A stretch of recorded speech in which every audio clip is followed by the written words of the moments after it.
Bien, vamos a conversar de inmediato con el geógrafo de la Universidad Católica, experto en sustentabilidad urbana y riesgos naturales, Pablo Salucci, quien se encuentra con nosotros. ¿Cómo estás, Pablo? Bienvenido. Muy bien, gracias. Hola Bienvenido. Pablo, Hola. gracias. Bienvenido al estudio GPS de Cooperativa. Te mostraba recién algunas fotografías y te describía también las imágenes de este volcán Calbuco, que a esta hora se ve bastante silencioso y con una columna de cenizas menor que ha ido como navegando por los cielos, ¿no? Movida por los vientos. Claro. Pero el Senagiomin insiste en que podría presentar nuevamente actividad bastante más agresiva, pero más acotada en el radio de acción. ¿Coincides con eso? Sí, mira, especialmente por el registro que tiene el Calbuco del 61. Ese pulso del año 61 fue un pulso que finalmente se transformó en un ciclo que terminó finalmente de trabajar en febrero del 62. Entonces, si uno un poco toma la historia de lo que hizo el Calbuco en épocas pasadas, puede justamente presentarse un escenario que sea anual. No olvidemos lo que está pasando en el Villarrica. El Villarrica también llevamos por varios meses. Y no sería extraño. De hecho, la actividad del Calbuco tiene un comportamiento de épocas pasadas, que son pulsos muchas veces que van variando su intensidad y a veces van superando su agresividad. Y de eso preocupa un poco lo que pueda suceder esencialmente con lo que es la base, el remate de la caldera misma, porque tenía de la erupción del 71 un remanente en lo que se conoce como un domo que puede finalmente hacer colapsar el edificio, que es un poco el temor que tiene Senagio. ¿Qué es lo más grave que puede pasar, Pablo, como en escala, digamos, de qué es lo que ya sería catastrófico y de ahí hacia abajo, qué es lo que estamos viviendo ahora? Mira, en escala siempre en este tipo de volcanes lo más peligroso son los lares, entendiendo que son flujos que se originan por la fusión de la lava con la nieve. En este caso, por suerte, entre comillas, este verano ocurre en esta época, pues si hubiera sido una época de entrada más invierno con más nieve, probablemente los lares hubieran sido mucho más intensos. Y de hecho, no se ha podido entrar aún por un tema de restricción, un poco lo que está pasando con las cabezales de los cauces. Y nos hemos enterado indirectamente por los amigos que fueron los que acompañaron a la persona que está desaparecida en Calbuco. Claro. Al andinista que ya fue encontrado. Que justamente que ya los puentes por donde ellos habían entrado se habían cortado. Entonces claramente ya hay comportamientos láricos. Entonces en escala el lar siempre es peligroso porque eso hace inmediatamente rebalsar los cursos de agua, ya que están justamente en las nacientes de las faldas del Calbuco. Y eso generalmente lo que produce son cortes de camino. Por lo tanto, se te produce una situación de aislamiento que siempre es compleja, entendiendo que hay mucho asentamiento en torno al Calbuco. O sea, estamos hablando del radio de más o menos 70.000 personas, o sea, no es poco, ¿ya? Y estamos también cerca de otros asentamientos más importantes. Después viene netamente el hecho de lo que es toda la depositación del material ígneo que va a ir decantando a la medida que se vaya enfriando, particularmente en las zonas rurales. Primero no olvidemos que la zona ya está con un problema de sequía que viene arrastrándose ese año y por lo tanto el forraje ha transformado en un problema. Entonces ahora sumémosles que a este poco forraje que tenemos un material que es tóxico y que hace que el poco forraje disponible en el suelo finalmente se vuelva un veneno para quien lo consume. Los animales, por ¿Ya? ejemplo. Pablo, te decía el Marco, ¿qué es lo más grave que puede pasar? Y han dicho las autoridades que es un poco impredecible el comportamiento de este Calbuco. De hecho, lo fue. Yo me imagino que no todos los volcanes tienen el mismo comportamiento. Y volviendo un poco atrás, si nos puedes presentar al Calbuco en rigor, porque fue un volcán que, por ejemplo, no tuvo sismicidad previa como sí han tenido otras erupciones. ¿Cómo es el Calbuco? Y a propósito de eso, ¿qué se puede esperar de él? Bien, el registro histórico del Calbuco es un volcán que en términos de eruptivos tiene erupciones en promedio cada 10 años. O sea, de hecho, si consideramos la última erupción, ya estamos bastante pasados, estamos hace 42 años que no habíamos tenido un trabajo mayor. Entonces, por algo ya se estaba buscando, en cierta forma, la comunidad Senagiomin levantar un poco un plan de gestión de emergencia. De hecho, pasó eso la semana pasada. La semana pasada, de hecho, se publicaba en el diario local, si no me equivoco, el 17 de abril, que está trabajando en esto, en el Yanquibo, justamente. Entonces, el Calbuco es un volcán bastante respetable desde el punto de vista de los volúmenes eruptivos. Generalmente siempre tiene estas erupciones que se le conocen del tipo pliniano, ya que es una forma de clasificar a los volcanes. Los volcanes se clasifican según su modelo eruptivo, además de su forma. De hecho, hay una muy buena foto del año 1891, previa a la erupción del 93, que es donde finalmente termina de tener este edificio tan bonito que tienen todos los edificios volcánicos en Chile, que es esta construcción tipo piramidal, porque finalmente como en la caja de fósforo, ¿no? Sí. Claro, justamente porque explota en ese momento el volcán y colapsa su remate. De hecho, hoy en día tenemos prácticamente un plató, una meseta que remata. Claro. Y de ahí en adelante ha ido teniendo erupciones de este tipo, es decir, con un abundante flujo material en altura que es importante en el sentido de definirla, porque cuando alcanzan finalmente estos volúmenes, es decir, estamos hablando de 15 kilómetros de altura, el flujo llega a una altura en donde el viento comienza a dispersarlo, porque comienzan a movilizarse, hay una serie de flujos de viento que son de escala planetaria y que se han hecho hoy en día responsables de movilizar esto por prácticamente toda la zona central hacia el norte. Si lo comparamos con erupciones como el Cordón del Cauye, que también fue bastante similar, considerando que fue una pilniana, o sea, fue mucho más fuerte. Que es la zona de Chaitén. Claro, 25, no, el Cordón del Cauye, el sector de Puyehue. Perfecto. Que alcanzó básicamente Argentina. Que alcanzó prácticamente Argentina, esa recorrió el planeta en una semana, o sea... Sí, dio la vuelta al mundo. Dio la vuelta al mundo. Ayer. Entonces, este tipo de erupciones, de hecho, por algo ya en los medios internacionales está preocupado por lo que está pasando en Chile, porque además no olvidemos que en este momento en la cuenca Pacífico tenemos a lo menos 5 volcanes con trabajo activo. Tal cual. Claro. ¿Y eso Ahora, es una coincidencia, perdona, Sol? ¿Es solo una coincidencia o podemos atribuir a algo más que el Villarrica hace poco, que ya haya estos 5 volcanes un con trabajo? comportamiento normal de los Mira, volcanes? dentro de la lógica empírica es algo normal. Ya. Dentro de la lógica natural, todo tiene una explicación y una correlación. ¿Pero están asociados Ya. entonces? ¿Están conectados por debajo? No, los volcanes no tienen conexiones de alguna manera subterráneas. Los volcanes son, de alguna manera, como lo comentaba, son como las personas. Todos tienen sus personalidades, tienen su comportamiento, a veces se comportan de una manera, a veces de otra. A pesar de que estén tan a veces- cercanos como el Calbuco con el Osorno, por ejemplo. Claro, sí, aunque esté tan cercano, porque justamente el material silicio, es decir, el mineral, hace que la explosión tenga una intensidad distinta, la acumulación, el tiempo, varios procesos. Ahora, lo interesante es, no olvidemos de observar lo que ha sucedido con volcanes en épocas pasadas, particularmente con el evento del 21 y 22 de mayo de 1960, con un terremoto 9.5, que generó que explotara al mismo tiempo después de la erupción del volcán Puyehue, y un año después, es decir, el 61, explotara el Calbuco. Claro. Pablo, los expertos, tú citado también un sismólogo francés aquí en una entrevista en La Tercera, han dicho que la erupción del Calbuco no es en absoluto sorprendente. Es un volcán que estaba dormido y que ha despertado. Y yo he escuchado bastante fábula durante las transmisiones que hemos hecho respecto de en qué consiste esta nube o este hongo que estamos viendo. ¿Qué es lo que realmente trae? Porque hay gente que dice, mira, trae unas piedras gigantes, hay algunas que casi miden 1 metro, hay otros que dicen, no, la verdad es que es una pluma, esa pluma también se transforma en una piedrecilla cuando cae. Claro. ¿Qué es lo que hay en esa nube gigante que hemos visto en todas las fotos que han sido captadas desde el momento de la erupción? Perfecto. Cuando el volcán de este tipo entra en trabajo, lleva una gran diversidad de material de distintas escalas. Los denominados piroclastos tienen distintos tamaños que van desde el tamaño de lo que se conoce como la tefra, que es como la partícula del talco, que usamos comúnmente, tamaños como piedras de río, y también podemos llegar a grandes volúmenes como denominadas las bombas volcánicas, que son las más peligrosas, las bombas volcánicas, porque una bomba volcánica puede alcanzar la dimensión más o menos del tamaño de un Volkswagen escarabajo. Pero no haga la idea del tamaño y la dimensión de material que puede ser transportado. ¿Es así? ¿El Calbuco tendría material de esa Claro, dimensión? ese material por mayor peso obviamente cae en la zona más mediata al O sea, al es volcán. pulsado desde el Ya. volcán. Desde el volcán y como una cae bomba.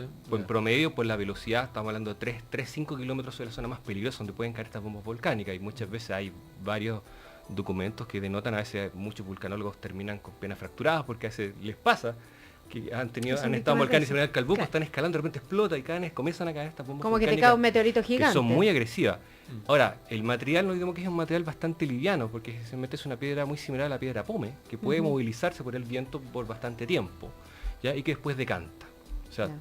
lo que tenemos esencialmente primero a nivel de piroclastos y después a nivel de gases, porque estamos hablando esencialmente de gases sulfurados, ya, dióxido de carbono, vapor de agua. Y si eso baja, ¿no? Claro. ¿Qué Claro, pasa? es que va a bajar por efecto netamente físico, porque ¿De gravedad? y gravitatorio, porque no olvidemos que en la medida que uno asciende a la atmósfera hay un fenómeno físico que se llama el enfriamiento diabático, es decir, a medida que yo subo, en la atmósfera se enfría. Se enfría, ya. Eso se transmite también en el material, por lo tanto el material cuando se enfría pesa más y decanta. ¿Y qué le pasa a la 1:30 de la mañana o 1 de la madrugada que comienza ya con sus llamas, con lo que conocemos, no sé, de experimentos científicos que hacemos en el colegio, de las primeras explicaciones que tenemos del volcán? Para nosotros una erupción es eso, no es la salida a lo mejor de esta nube gris, sino que tiene que Claro. ver con las llamas, con la lava. Claro. ¿Por qué cambia de color y por qué todo se vuelve distinto? ¿O es solo una cuestión de luz y oscuridad? No, claro, ayuda mucho el tema de la luminosidad. No olvidemos que también el material incandescente va a altísima temperatura. Estamos hablando de rango de temperatura que estamos entre los 800 y los 1200. Entonces, obviamente, esa roca incandescente tiene este aspecto de color rojo, ¿ya? Esos tonos, obviamente, por la elevada temperatura que va el material. ¿Pero ayer ¿ya? tenía una actividad mayor a la 1:30 O sea, es sí, que uno la ve el distinta? pulso de la una fue mucho más fuerte Mucho que el más pulso de fuerte. que el pulso de las 6 y de hecho obviamente fue mucho más llamativo desde el punto de vista de lo que es la tormenta eléctrica que se Sí, genera es especialmente impresionante. cuando por ionización del material, porque es la fuerza con la que se sube, esta fuerza, esta velocidad, Pero de hecho genera esos que se rayos separan las cargas y generan estas descargas eléctricas. durante el día también se podían ver, claro, con menos Sí, nitidez con porque, menos no está, intensidad. porque no estaba oscuro. Estamos conversando con el geógrafo de la Católica, Pablo Saluzzi. Pablo, hemos aprendido a hablar del pulso volcánico. Claro. Que en rigor el Calbuco ha tenido 2 erupciones ahora. El Sí, de 2 ayer a pulsos, las 6 de la claro. tarde, claro, 2 Ujú. pulsos, y el de la 1 de la mañana que decía la Sole. De acuerdo al comportamiento de este volcán en particular, o de otros en general, Ya. ¿cuántos pulsos volcánicos puede llegar a tener un volcán? ¿Cuántas erupciones en rigor? ¿Cuándo cesa la actividad? ¿Cuánto puede durar? ¿Cuánto? Eso es bastante relativo. Ahí necesariamente tenemos que referirnos al registro histórico, es decir, cómo se ha comportado antes. ¿Ya? En el caso del 61 duró un año con pulsos diferenciados mes por medio. Entonces Pero con fue- este nivel de actividad. con este nivel de actividad tan intenso yo creo que es difícil sostenerlo porque finalmente se está generando mucha energía. Ahora, el Calbuco en estricto rigor es bastante imprevisible. Ya en términos generales es un volcán bastante especial.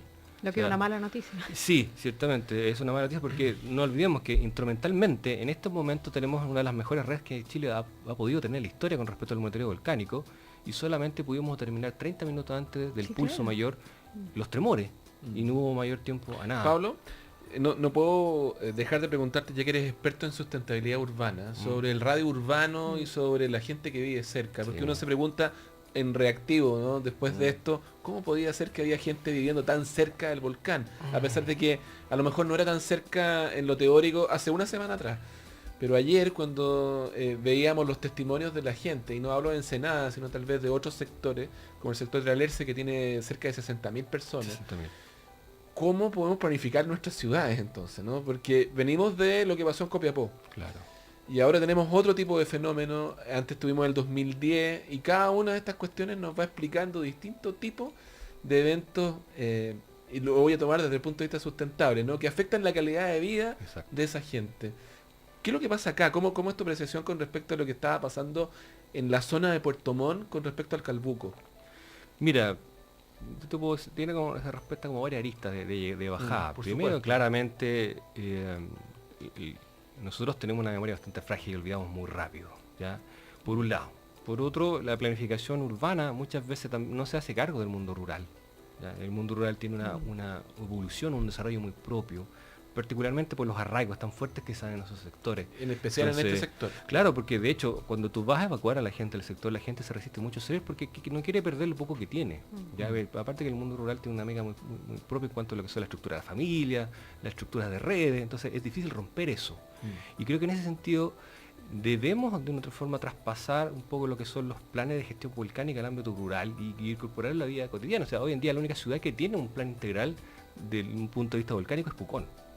No tenemos nada más y no olvidemos que tenemos La cantidad de volcanes que tenemos tenemos. 90 volcanes monitoreados de los 1200 que tiene Chile y de los 500 con registro sea. histórico. ¿Pero qué tiene Pucón que no tengan las otras? ¿Cómo se explica eso que... Bueno, en ese sentido Pucón es un poco más compacto en cuanto a su espacio urbano rural, ¿ya? Pero además el mismo hecho que hayan sido mucho más periódicas las erupciones del volcán Villarrica ha hecho que también que la gente entienda lo que es convivir con el volcán Villarrica. El Calbuco han pasado 40 años, ¿ya? Y en términos generales han pasado grandes saltos eruptivos. Entonces, realmente como que el volcán está ahí, pero como que nos olvidamos que puede llegar a ser parte compleja. Se nos de lo olvida que es un es volcán al final del nuestra día. O vida sea, de diaria. hecho viven 500.000 personas más que lo que hacía 40 años. Y de hecho la Porque gente cambia miraba todo. los hornos. Estaba más atenta a los Exacto. hornos que del... No, claro, sí, de hecho uno del se Calbuco. preocupa bastante de los hornos. Los hornos, claramente, no tenemos que Darwin es uno de los últimos en ver el trabajo eruptivo de los hornos desde Chiloé. Él lo describe en su minuta de los hornos, estaba haciendo erupción y ese viaje de Darwin fue muy interesante desde el punto de vista de lo que vio. O sea, Pablo, desde el punto de vista literario, de los recuerdos también que tenemos de las grandes catástrofes, yo creo que esto que estamos viendo en imágenes, cuando carabineros y la misma gente intenta despejar las casas, sacar la cantidad de cenizas, además tratar de limpiar la zona o de rescatar a los animales, ¿no? Producto del daño en el forraje ya es una catástrofe. Pero lo que quiero decir es que uno también piensa, por ejemplo, lo que pasó con Pompeya, que es una ciudad que quedó absolutamente Vesubio. sepultada a propósito de la actividad del Vesubio. Podemos establecer una comparación, qué tan lejos, qué tan cerca estaban los poblados en esa época y y también respecto del uso de la tecnología, porque hoy día sabemos más, pero tú mismo lo dijiste, solo con 30 minutos de anticipación probablemente ellos no sabían nada respecto de eso, o no tenían la tecnología más que la observación de la naturaleza como para predecir un fenómeno como ese. Es que mira, es un tema. En el caso de Vesubio, claro, el asentamiento de esa época de Pompeya estaba muy cerca del faldeo. Ya, es muy similar a lo que ocurre hoy en día en Italia. El asentamiento está también en la misma falda, se mantiene exactamente igual. Ahora, la erupción fue distinta porque fue una erupción vulcaniana, que es una erupción en el punto de vista de lo que es el modelo del trabajo del material como cae, mucho más agresiva, porque es una nube que cae por peso, ardiente, estoy hablando de 300 grados Celsius, finalmente la gente murió calcinada. En este caso no, el material se va hacia arriba, la erupción pliniana. Es diferente. Pero ¿sabes qué? Ahí yo quiero hacer una reflexión. Puede que tengamos las mejores tecnologías, pero creo que nunca hemos terminado de comprender la real dimensión del planeta Tierra. ¿Y por qué? Mira, porque si comparamos a nivel de volúmenes publicados del universo, ¿ya? Nos quedamos cortos en llenar este estudio con volúmenes publicados acerca del universo. Pero si yo traigo los libros publicados acerca del planeta Tierra, me quedo corto con esta mesa. ¿Qué quiere decir eso? Conocemos más el universo que nuestro propio planeta. Pareciera ser la naturaleza humana, que es un poco que siempre miramos hacia afuera.